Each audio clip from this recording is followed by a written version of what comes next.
I grew up in a small town in Germany, sort of at the edge, so where the urban environment meets the country, rolling hills and small rivers and creeks. I came out of this post-war period and I left and I experienced a lot of different cultures, and I learned a lot about what it means to belong and not belong and to live in between spaces and cultures and times.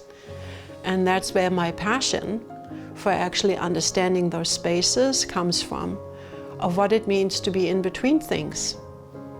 I have an affinity for people who experience also being in between things, which people do when they go through significant changes in their lives, when they're no longer the old and not yet the new, and they're looking for a pathway through that really empowers them and enables them to step up or become ready for a new future.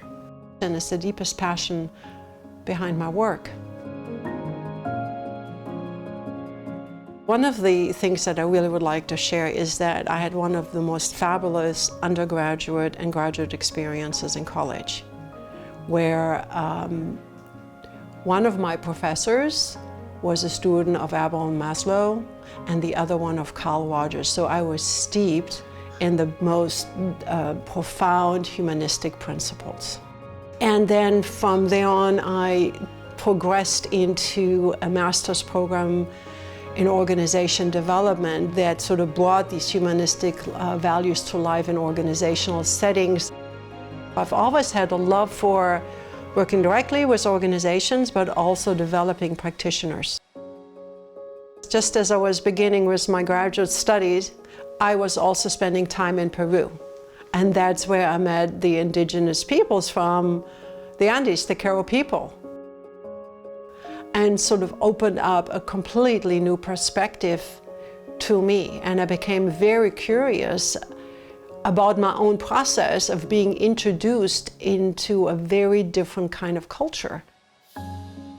Some years later, I went to Africa to be with the Kalahari Bushmen. By that time, I became really interested in what is a way of understanding change that may be missing in our Western conception of what change is. And I realized that indigenous peoples had a lot to say about that, because actually there is a pattern to change that I began to recognize everywhere where I went. And it's called rites of passages. So people have always come together in community or families or however, those who were affected, to move through the change together and be supported by others.